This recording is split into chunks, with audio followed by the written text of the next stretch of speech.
Sometimes, making big decisions is a problem for me. But smaller ones, like what famous place to visit next, no problem at all. I'd always wanted to see Rome. Maybe every Catholic does. We hear so much about it all our lives. In Paris, I did a lot of thinking about how a person changes. It seems to depend a lot on the choices you make. Like selfish choices turn you into a self-centered person, and doing things for others turns you into a generous person.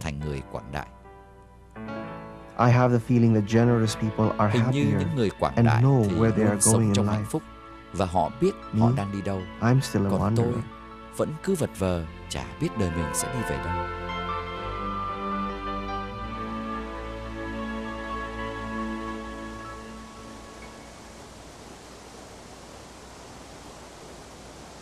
The friends I'd made on this trip, những người gặp tôi trong Elaine chuyến and đi Jose, như Elaine, and the old brother Joseph at Javier và thầy Castle, giữ lâu đài Javier, they were tất cả all đều là những người generous, quảng happy đại, people, hạnh phúc, và and they ai all cũng cảm admired phục Thanh Francis Phanxico Javier. Javier. Maybe because of them, I Có thể started vì having họ this mà feeling tôi bắt đầu inside me, cảm thấy trong tâm hồn kind of like a như voice, có tiếng nói cho biết telling me là that Thanh Javier Phanxico might be có able thể to giúp help tôi me tìm find ra my con đường way. tôi phải đi. Không Maybe biết it đây was my chỉ là tưởng tượng imagination, hoặc lòng ao ước a của wish, tôi, I don't know. tôi không biết rõ. But I decided to follow Nhưng that tôi quyết voice định for a theo tiếng gọi while. ấy, And và it thế brought me là here tôi to có mặt ở Rome. đây, ngay tại Roma. But what brought Javier to Rome? Điều gì đã thúc đẩy Well, Thánh Phanxico Javier according đến to my Roma? book, Theo sách Javier nói and thì trước hết, Ignatius Ngài and their cùng little đi group với cả went nhóm to đến Venice Venice. first. Cả They were nhóm thụ phong ordained linh mục làm priests việc ở đó and một worked năm, there for a giảng year, thuyết và giúp đỡ người bệnh. preaching and Nhóm helping tự the sick. xưng là nhóm Giêsu hữu. They called themselves Các ngài đợi dịp thuận companions of tiện để Jesus. thực hiện lời khấn hành hương They were Jerusalem. waiting for a chance Nhưng to chiến tranh fulfill với their người Thổ vow Nhĩ to go Kỳ to đã làm cho Jerusalem. các ngài không đi được. But war with the Turks made that impossible. So finally, Cuối cùng they thì các decided to ngài go quyết to định Rome đi Roma and ask để the xin Đức Pope Thánh Cha what cho he biết wanted them Đức to Thánh do. Cha muốn các ngài làm gì.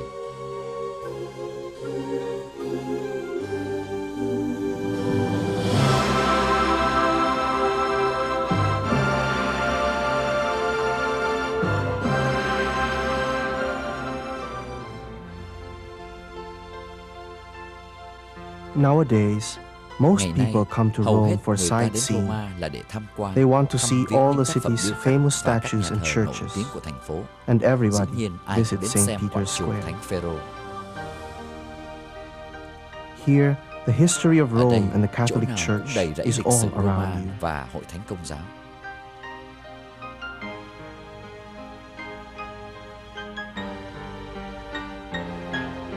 St. Peter stands at the door Thánh of the Phêrô big cầm church, chìa khóa holding đứng his giữa cửa đền keys. thờ, như là They hình ảnh stand của for ơn cứu độ salvation và hạnh and phúc. happiness.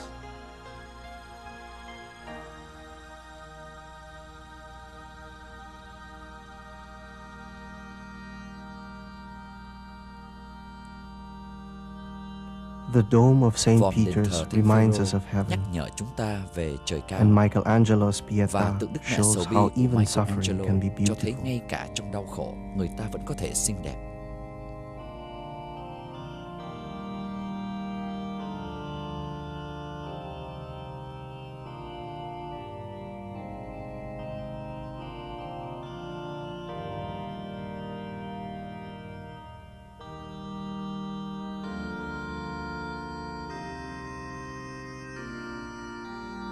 Most people I know go to Bình church thường, to ask for người ta help đến with với a Chúa problem khi gặp chuyện khó or to khăn pray for some hay special tính xin favor. xỏ Chúa ân huệ gì. But Javier and Nhưng his Phanxico companions came Javier to see và cả nhóm what they could lại do đến to xem help the có thể church làm and the gì rest of để the giúp đỡ world. hội thánh và tha nhân. What a twist. Thật là lạ. I bet Rome Tôi doesn't dám get cá that kind of là visitor Roma too không có often. nhiều những vị khách như vậy thường xuyên đâu.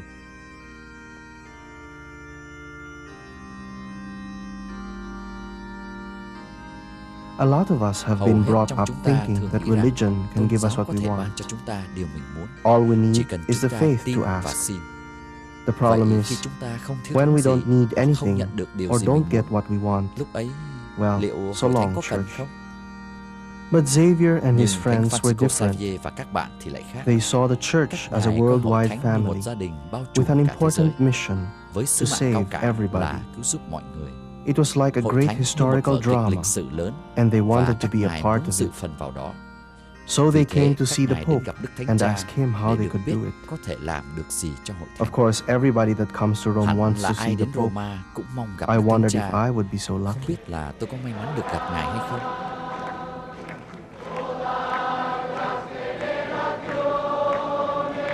Maybe it was luck, Vừa may or mắn, maybe I pulled some vừa nhờ strings. chen lấn.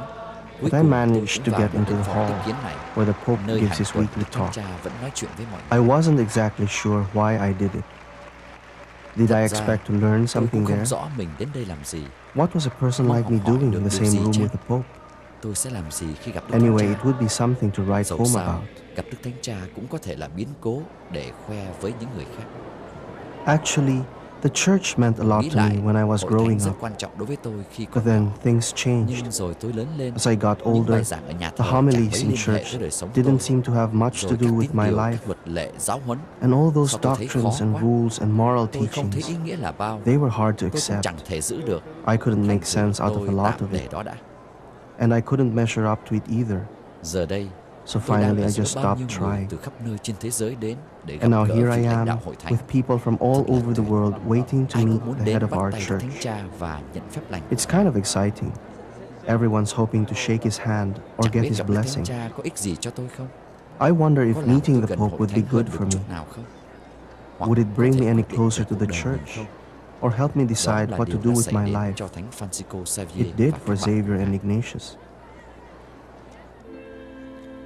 The Pope at that time was Paul Đức Thánh Cha III. thời đó là He Phaolô told đệ tam, Ignatius to bảo forget Thánh about his Ignacio plans nên to go to quên dự định Jerusalem đi Jerusalem and to stay in để ở lại Italy, Roma where there vì was không plenty thiếu of gì work việc to phải be làm. done. The Pope's words Lời helped Đức them to Thánh Cha decide đã to giúp các become a bạn đi religious đến chỗ order. biến nhóm thành một dòng tu. That happened in Đó là năm 1539. 1539. The first Những tu companions sĩ took dòng a tên vow đầu of tiên khấn obedience tức vâng lời and a và tuyên special hứa vow một to lời thề đặc accept biệt any mission là the chấp Pope nhận gave bất them, cứ sứ mạng nào Đức Giáo any Hoàng place trao in the world. và sẵn sàng ra đi khắp nơi trên They thế giới. were on their way to becoming Dần dần one nó of trở the thành một church's trong những great dòng tu truyền missionary giáo lớn nhất orders. trong hội thánh.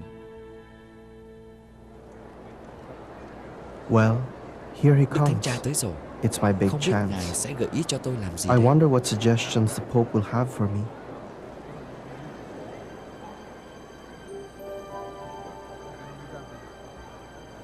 Well, Trời so ơi, much for that. gặp Đức Thánh Cha rồi. Chỉ có vậy thôi sao? Anyway, the Dẫu Pope's sao, doing his Đức Thánh best. Cha cũng đâu có thể làm gì He's got a hơn big được. flock to look Ngài after. phải chăm sóc một đoàn chiên đông đảo. I'm just one more Và lost tôi chỉ sheep. là một con chiên không đáng kể gì.